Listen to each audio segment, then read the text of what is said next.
نواز شریف کے pending case جو ہیں ان کی ایک ڈیٹ فکس کی جائے، چیئرمین پی ٹی آئی کے جو مقدمات ہیں پینڈنگ ان کی ڈیٹ فکس کی جائے تاکہ انتخابات سے پہلے جو انصاف کے تقاضے ہیں وہ پورے ہوں۔ یہ تین خواتین کا ایک نیکسس تھا جس نے وزیر اعلیٰ پنجاب کے انتخاب پر اثر انداز ہو کر اپنی مرضی کا وزیر اعلیٰ پنجاب پر مسلط کروایا۔ پنجاب کے اندر ڈی پی او سے لے کے پٹواری تک جو ٹرانسفر پوسٹنگ ہوتی تھی اس میں شیئر جاتا تھا۔ ٹیکس ایمنیسٹی سکیم کا اعلان کیا تھا 2018 میں۔ کیوں کیا تھا؟ اس لیے نہیں کیا تھا کہ بزنس کمیونٹی کو فائدہ ہو، اس لیے کیا تھا کہ فرا گوگی کو اس ٹیکس ایمنیسٹی میں کالا دھن ڈکلیئر کرنے کا موقع دیا جائے۔ السلام علیکم ناظرین، آپ دیکھ رہے ہیں پاور پالیٹکس ود عادل عباسی۔ ملک میں بڑھتی ہوئی دہشت گردی کے خلاف خارجی اور داخلی محاذ پر اہم اقدامات اٹھائے جا رہے ہیں۔ پاکستان نے افغان حکومت پر واضح کر دیا ہے کہ اب ٹی ٹی پی اور پاکستان سے کسی ایک کو چننا پڑے گا، کیونکہ افغانستان میں طالبان ٹیک اوور کے بعد پاکستان میں دہشت گردی کے واقعات میں 60% اضافہ ہوا ہے۔ خودکش حملوں میں 15 افغان شہری ملوث پائے گئے ہیں۔ اسٹریٹ کرائمز میں ہونے والے اضافے میں بھی غیر قانونی تارکین وطن کا بڑا ہاتھ ہے۔ اسی وجہ سے غیر قانونی تارکین وطن کو بے دخل کرنے کا فیصلہ کیا گیا ہے۔ 2 سالوں میں تقریباً 3000 پاکستانی دہشت گردی کی نظر ہوئے، لیکن ملک کے اندر قانونی محاذ پر بھی کچھ مسائل ہمارے پاس موجود ہیں۔ گزشتہ روز شہداء کے لواحقین نے فوجی عدالتوں کی فوری بحالی کا مطالبہ کیا تاکہ شہداء کے ورثاء کو فوری انصاف ملے۔ کیا سپریم کورٹ کے فیصلے کے خلاف دائر اپیل میں فوجی عدالتوں کی بحالی کا امکان موجود ہے؟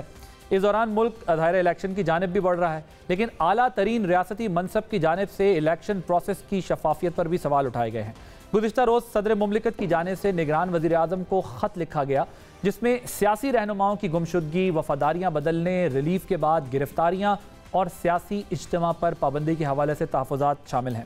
دیکھنا یہ کہ کیا 9 مئی کو ریاست پر ہونے والے حملوں کی ذمہ داری فکس ہونے تک پی ٹی آئی کی سیاسی مشکلات ختم ہو سکتی ہیں؟ کیا اس مقصد کے حصول کے لیے پی ٹی آئی کو بھی ایم کیو ایم کی طرح تطہیر کے عمل سے گزرنا پڑے گا، انہیں بھی فلٹر ہونا پڑے گا؟ اس حوالہ فضل الرحمان صاحب نے دلچسپ گفتگو کی ہے۔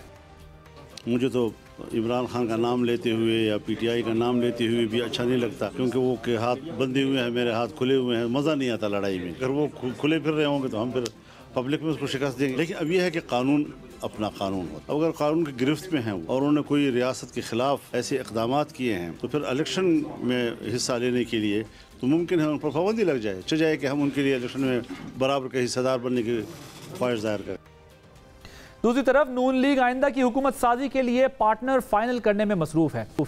اس دوران پی ٹی آئی حکومت کے دوران ہونے والی مبینہ کرپشن کے انکشافات سامنے آ رہے ہیں۔ تحقیقاتی اداروں کی جانب سے آج چیئرمین پی ٹی آئی کی مبینہ طور پر فرنٹ پرسن کے اثاثوں میں ہوش ربا اضافے کی تفصیلات شیئر کی گئی ہیں، جس کے مطابق 2017 سے 2020 کے درمیان 3 سالوں میں فرا گوگی کے اثاثوں میں 4.5 ارب روپے کا اضافہ ہوا ہے، جبکہ فرا گوگی کے خاندان کے اثاثوں میں ہونے والا اضافہ اس کے علاوہ ہے۔ کیا مبینہ کرپشن کی کہانیاں الیکشن میں پی ٹی آئی کی اخلاقی پوزیشن پر اثر انداز ہوں گی؟ انہی ایشوز پر ہم بات کریں گے۔ ہمارے ساتھ اسٹوڈیوز میں موجود ہیں ڈاکٹر فضل چودھری صاحب، سینئر رہنما پاکستان مسلم لیگ نواز کے،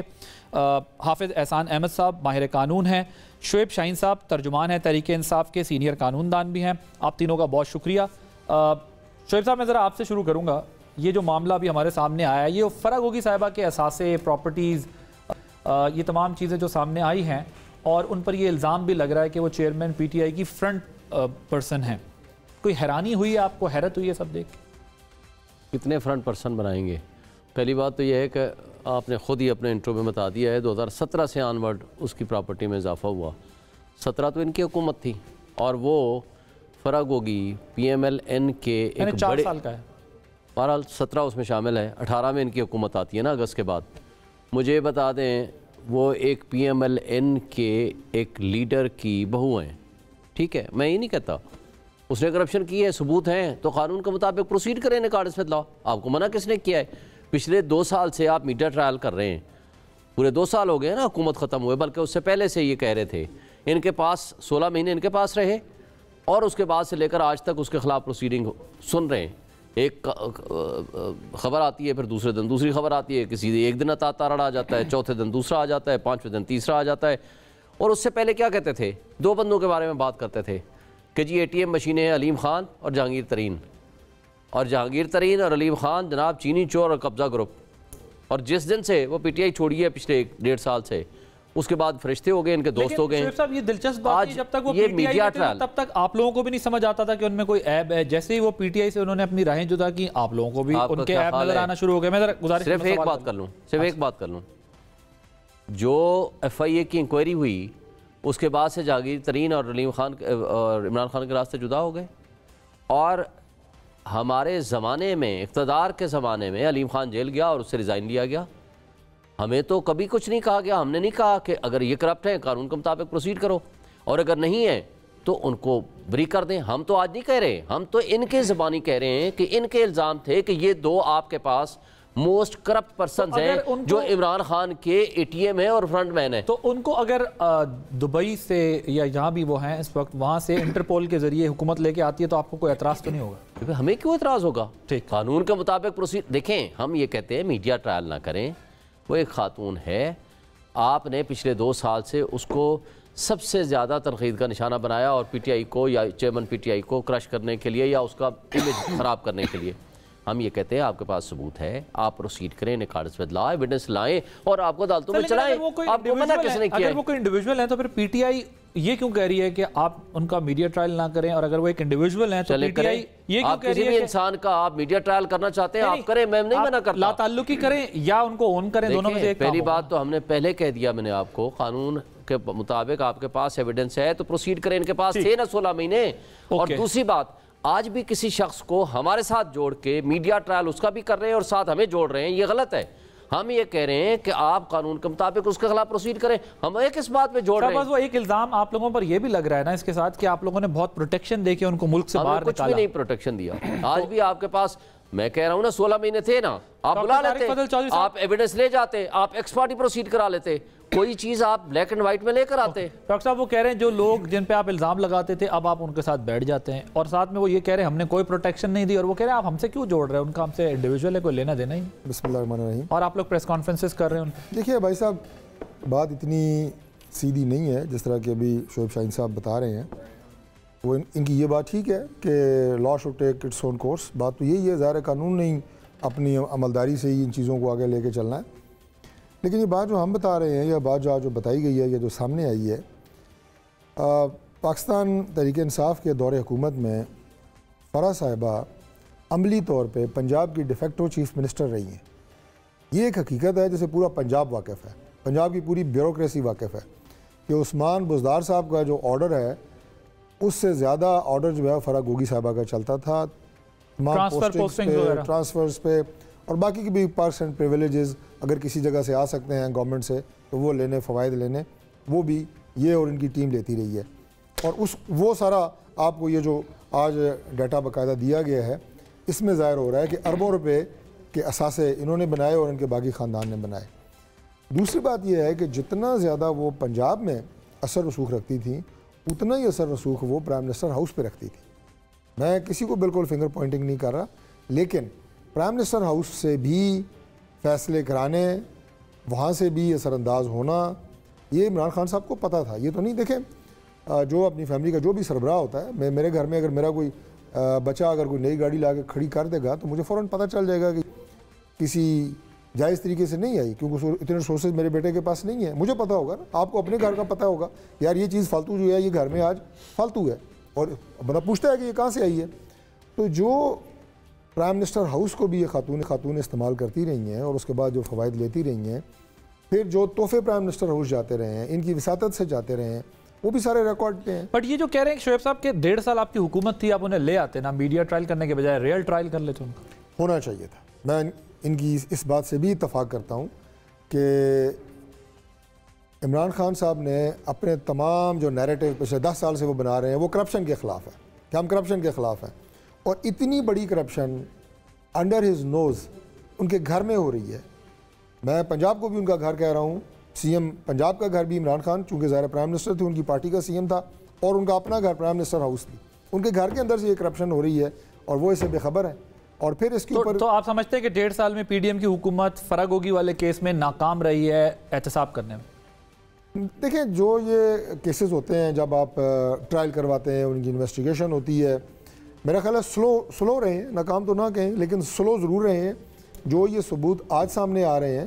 یہ اگر آج سے کوئی سال پہلے سامنے آ جاتے تو میرا خیال ہے کہ جو قانونی کارروائی ہے وہ تیزی سے ہو سکتی تھی. ہونی تو بہرحال قانونی کارروائی ہے. ایک بات صرف ثبوت ہونے میں آپ کو اسٹیٹ بینک کے ذریعے اس کے نام کی پراپرٹیز یا اس کے نام کے ایسٹ سارے کے سارے جو آ جائے ہیں, یہ اس وقت بھی کئی دفعہ میڈیا کا وہ بنے, زینت بنے, اور آپ کے پاس صرف 2 طریقے تھے.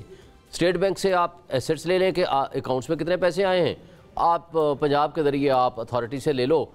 لینڈ اتھارٹی سے, کہ جناب کتنے ان کے پاس ایسٹس ہیں. 2 دن میں آپ کے پاس آ رہی ہے, ایویڈنس آ جانی ہے. تو پھر آپ کے ادارے کام کیا کر رہے تھے؟ لیکن یہ اصل مسئلہ تو یہ نا, وہ کہتے ہیں کہ 16 مہینے کی جو حکومت ہے اس کی پرائرٹیز میں فرا گوگی ٹاپ پہ نہیں تھی.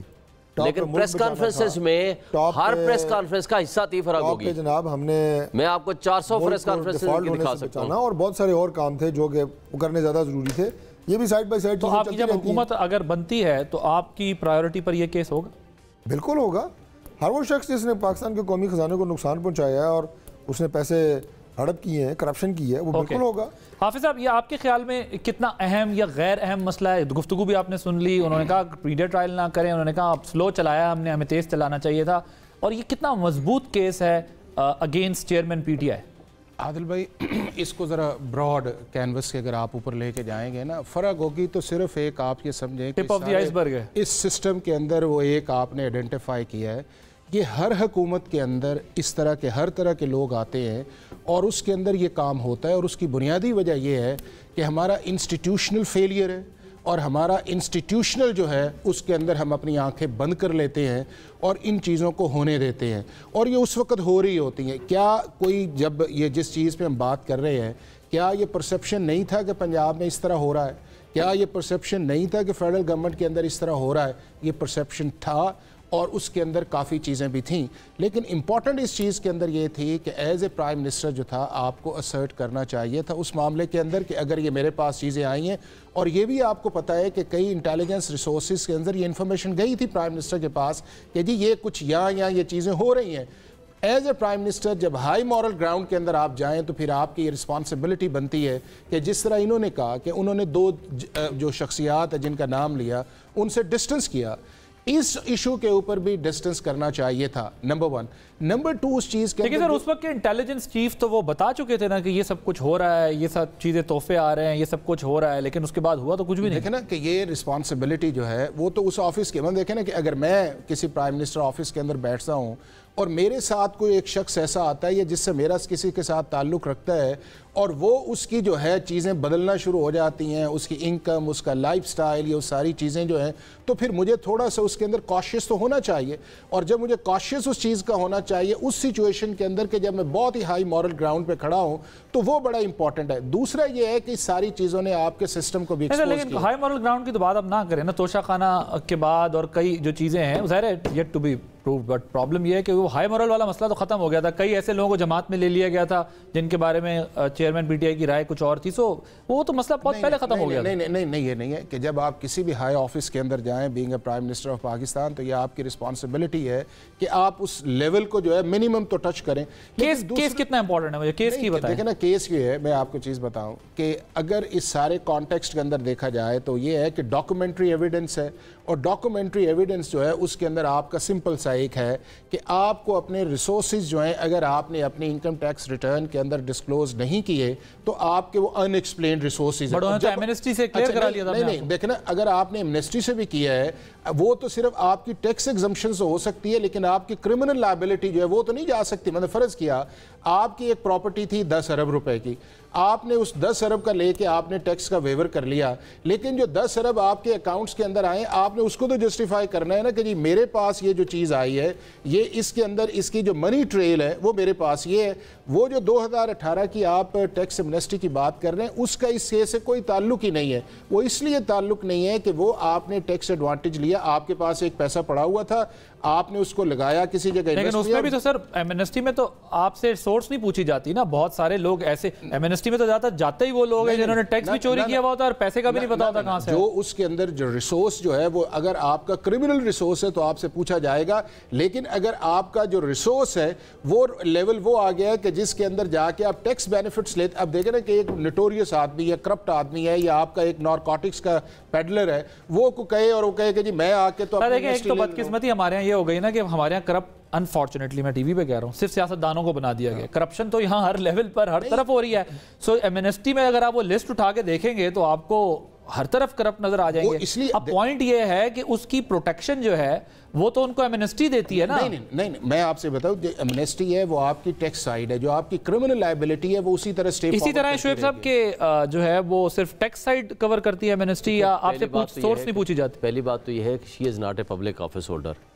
اس لیے اس کی جو اصل مسئلہ اس کا تھا کہ ٹیکس اتھارٹیز ان سے پوچھ سکتی تھیں کہ آپ کے پاس پیسے کہاں سے آئے وہ اس کی ایمنسٹی اسکیم میں اگر کلیئر ہو گئی ہیں مجھے نہیں پتا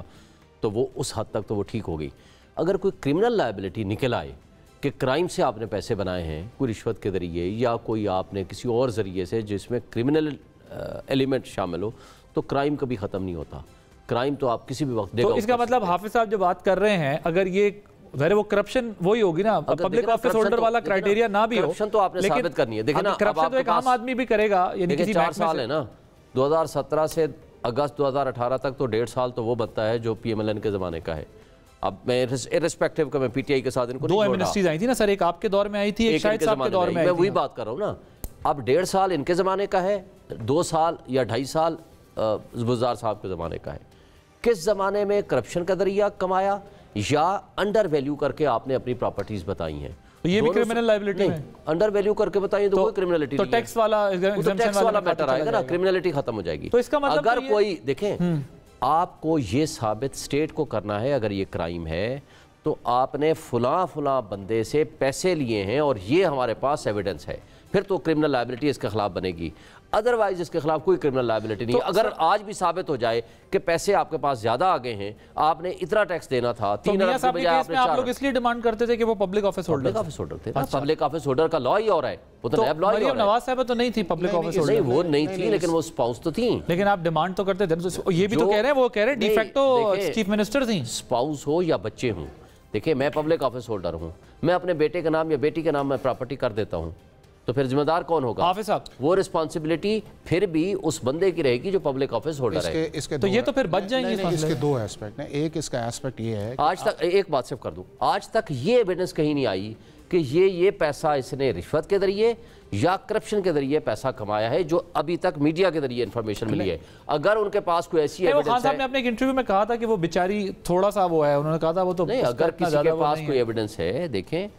late it be finalize before a court of law آپ ایکس پارٹی بھی پروسیڈ کر سکتے ہیں ان کے خلاف لیکن کریں تو صحیح کوئی چیز تو لے کر آئیں آپ صرف میڈیا کے اوپر جائیں تو یہ جو ایس سی سی پی نے کچھ کمپنیز کے نام شیئر کیے ہیں جس میں ان کی پارٹنرشپ ہے تو یہ کوئی مسئلہ ہے یا نہیں ایسے کوئی کس کے ساتھ پارٹنرشپ فرا گوگی صاحبہ کی کمپنیز کے ان کے شیئرز ہیں ایس سی سی پی نے کچھ کمپنیز کے نام شیئر کیے ہیں اس سے کیا فرق پڑتا ہے کوئی فرق نہیں پڑتا اس سے تو کوئی فرق نہیں پڑتا کمپنیز 10 کمپنیاں بنا لے وہ دیکھیں چیز یہ ہے کہ ایک یہ ہے کہ آپ پبلک آفس ہولڈرز ہیں اور پبلک آفس ہولڈرز جو ہیں وہ یہ ہے کہ آپ کا پرائم منسٹر ہے چیف منسٹرز ہیں گورنرز ہیں منسٹرز ہیں اس کے بعد جو سروس آف پاکستان کے اندر لوگ آتے ہیں جو گورنمنٹ آفیشلز ہیں اب دوسرا یہ ہے کہ آپ ان کے ساتھ مل کے کرتے اب اس کیس کے اندر جو امپورٹنٹ ہے وہ یہ ہے کہ ایک القادر ٹرسٹ ہے اس ٹرسٹ کے اندر 3 اس کے بینیفیشری ہیں یا 3 ٹرسٹیز جو اس کے اندر آئے ہیں ایک آئے ہیں فارمر پرائم منسٹر آئے ہیں ایک ان کی وائف آئی ہے اور تیسری یہ خاتون ہے جو اس کے اندر آئے ہیں نہیں ہے اس کے اندر جو ٹرسٹی جو ایک کسی جگہ نہیں ہے اس میں ایلیگیشن یہ ہے کہ جب 190 ملین پاؤنڈ کا فیور دیا گیا اس کے بعد ان کو 240 کنال زمین جو ہے وہ ٹرانسفر ان کا اس ایشو کے ساتھ نہ القادر ٹرسٹ کے ساتھ کوئی تعلق ہے نہ وہ ٹرسٹی رہی ہیں نہ کوئی اس کے ساتھ بینیفیشری رہی ہیں لہٰذا اس کے ساتھ کسی جگہ پہلے بابر اعوان صاحب تھے ایک اور تھے پھر بعد میں بابر اعوان صاحب تو ڈاکومنٹس بنانے والے تھے نا اس چیز نہیں وہ پہلے ٹرسٹی بھی تھے بعد میں چینج کر دیا وہ جو پہلی اوریجنل کی بات کر رہا ہے جو اوریجنل کی بات اسی کی بات کر رہا ہوں تو اس کانٹیکسٹ کے اندر اگر آپ کسی کے ساتھ جا کے آپ کی ایسوسیشن بنتی ہے اور وہ ڈاکومنٹ پہ آ جاتی ہے تو آپ اس سے نکل نہیں سکتے اور اس لیے آپ نے دیکھا کیونکہ اس میں اسٹیٹ انوالو ہو گئی آپ اس لیے دیکھا ہے کہ اب جو نوٹسز آئے ہیں اگر تو یہ پیور پرائیویٹ معاملہ ہوتا تو نیب کی جورسڈکشن نہیں تھی اگر نیب نے انہیں بلایا ہے تو نیب کے پاس کو کورابوریٹو ایویڈنس ہوگی اس چیز کے اندر کہ ان کا پبلک سارے سیدھے کام کر رہا ہے نہیں تھوڑا سا میری بات کر لینا میں صرف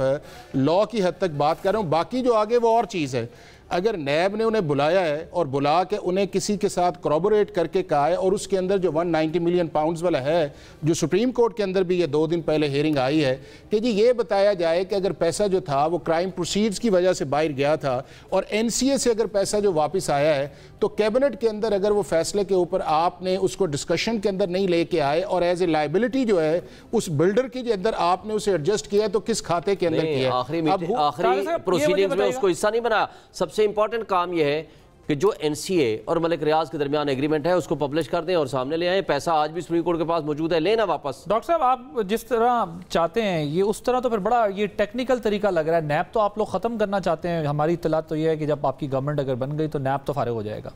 تو اگر نیب فارغ ہو جائے گا تو یہ ان کا ریلائنس ہے کہ نیب کے پاس بہت اسٹرانگ ایویڈنس ہوگا. شعیب صاحب کا خیال ہے کہ یہ ثابت ہی نہیں ہونا بیکاز وہ کوئی سر پبلک آفس ہولڈر نہیں تھی, تو یہ کس طرح ثابت ہوگا مسئلہ؟ پھر تو یہ میڈیا کی زینت رہے گا. دیکھیں نیب رہے یا نیب کو ختم کیا جائے, اگر نیب کو ختم بھی کیا جاتا ہے تو بہرحال پھر باقی جو احتساب کے ادارے ہیں ہمارے پاس, ایف آئی اے ہے, اینٹی کرپشن ہے, وہ لے لیں گے یہ سارے کیسز. صرف اس کیس کی بات نہیں کر رہا اسپیسیفکلی, میں یہ کہہ رہا ہوں کہ انہیں پھر تھوڑا سا ان کا ایمبٹ تھوڑا بڑھانا پڑے گا اور انہیں زیادہ فعال بنانا پڑے گا. بہرحال پاکستان میں جیسے کہ آپ نے کہا کہ یعنی بدنام تو سیاستدانوں کو ہی کیا جاتا ہے, لیکن وہ کون سا شعبہ ہے کہ جس میں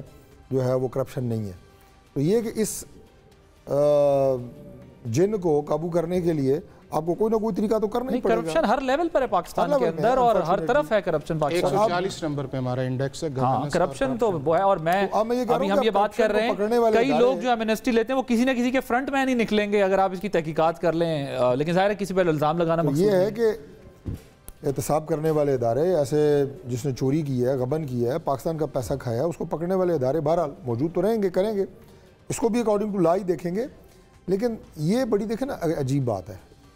ایک تو یہ 2 باتیں بلکہ, اور دونوں بڑی عجیب ہیں. ایک تو یہ کہ اگر فرح گوگی سے پاکستان تحریک انصاف قطعی طور پہ لا تعلق ہے تو ہر جگہ اس کا دفاع کرتے ہوئے آپ کو نظر نہ آئے. ہم نہیں دفاع کرتے, آپ ہمیں بریکٹ کرتے ہو جان کے, آپ کے پاس اور ہمارے خلاف تو کوئی ایویڈنس ہے نہیں. آپ جان بوجھ کے ہمیں بریکٹ کرتے ہو اور میڈیا ٹرائل کرتے ہو. ہم یہ کہتے ہیں, سن لیں, ہم یہ کہتے ہیں کہ جو کچھ کیا ہے اس نے آپ کرو پروسیڈ, لیکن ہمیں بریکٹ نہ کرو. یہ آپ کی بات ٹھیک ہے کہ اکارڈنگ ٹو لا جو چیز ہے وہ کرنی چاہیے, بٹ غالباً یہ کہہ رہے ہیں کہ پرائم منسٹر لیول پر آپ جب ان کو ڈیفینڈ کرتے ہیں تو اس سے ہمیں یہ شک ہوتا ہے کہ وہ جو خبریں تھیں وہ ٹھیک ہوں. ایک ہے شک, ایک ہے یقین کے ساتھ آپ ہمیں اس میں شامل کرتے ہو. بات یہ ہے, میں وزیر ہوں, فیڈرل منسٹر, میرے گھر میں جناب سامان بھی آ رہے ہیں, چیزیں بھی آ رہی ہیں, پیسہ بھی آ رہا ہے, جو بندہ لا رہا ہے, پہلی بات تو مجھے یہ کیسے ہو سکتا ہے, دوبارہ میں یہ بات کر رہا ہوں کہ مجھے پتہ نہ ہو. دوسری بات جو بندہ لا رہا ہے جی بڑا آسان بات ہے, وہ تو پبلک آفس ہولڈر ہی نہیں ہے, اس کے خلاف کیا کارروائی ہوگی جی, اسے کیا پکڑیں گے جی, وہ تو پبلک آفس ہولڈر ہی نہیں ہے. یہ جو لفظ ہے نا فرنٹ مین, یہ بنیادی طور پہ ہوتا ہی یہ ہے کہ کرپشن دوسرے فرد کے نام پہ کی جاتی ہے, پیسہ دوسرا فرد لے کے آتا ہے, کوئی بھی جو کوئی افسر ہو, کوئی بیوروکریٹ ہو, کوئی سیاستدان ہو, کوئی بھی ہو. ویسے بھی پی ایم ایل اے کو اس کا بہت تجربہ ہے, 40 سال کا ہوتا ہے یہ جو تجربہ بہت ہے, اس لیے ان کو طریقہ کار کا بھی زیادہ اچھا پتا ہے. میں عرض کرتا ہوں کہ عمران خان صاحب نے جس سوفسٹیکیٹڈ طریقے سے پیسہ اپنے گھر میں گھسایا ہے, یہ ایک نیا طریقہ سیکھنے کو ملا ہے. تو ان کے پاس نکلتا بھی تو, نکلتا بھی تو بتائیں نا. وہ کہہ رہے ہیں جدت لائیں وہ کرپشن کے اندر. بھائی آج بھی اس کے پاس نہ ملک سے باہر پیسہ ہے نہ ملک کے اندر پیسہ ہے, بینک اکاؤنٹ میں موجود ہے, اس کے نام کی پراپرٹیز بھی آپ لے آؤ. آپ کے یہاں تو ایون فیلڈ اپارٹمنٹ سے لے کر پوری دنیا میں ہر جگہ پراپرٹی بھری پڑی ہے. فرح گوگی سے جذبات میں آ گئے, آج بات ہی اس سے نہیں آئے, ہم عمران خان سے آتے ہیں. فرح گوگی کے اتنے مطلب وہ جذبات میں آ گئے, ہم عمران خان بمقابلہ نواز شریف یہ جو آڈیو لیکس آئی ہیں, جو آڈیو لیکس آئی ہیں, اس میں جو ہیرے کی انگوٹھیاں آئی ہیں, ان کا سورس بھی فرح گوگی تھا. اب کرتی کیا تھی, وہ کہتے ہیں نا طریقے, میں آپ کو بتاتا ہوں طریقے. فرح گوگی کرتی کیا, طریقہ بتائیں سر. ایک ایکسپرٹ جیولری کی دکان ٹاپ لیول کی, اپنا جس سے مال لینا ہے, اسے کہنا ہے جناب کہ فلاں دکان دبئی سے ڈائمنڈ کا یہ والا سیٹ, اس نے وہ اٹھانا ہے, آ کے ان کو دینا ہے, انہوں نے جا کے وہی سیٹ اسی دکان پہ ایک خاص پرسنٹیج پہ کٹوتی کر کے بیچ دینا ہے. آپ پکڑیں گے کیسے؟ آپ یہ ثابت شدہ ہے, یہ لکھا ہوا ہے آپ کے, ابھی جو ان کے اوپر جو ساری یہ چیزیں ثابت ہو رہی ہیں, یہ سارا ٹریل جو ہے یہ. تو ڈاکٹر صاحب تو یہ وہی والی بحث رہ جائے گی نا, جیسے آپ جب 18 میں الیکشن میں جا رہے تھے تو 17 میں آپ لوگوں کے خلاف فرنٹ مین کہانیاں سارے کیسز تیار, فیصلے آ گئے. اب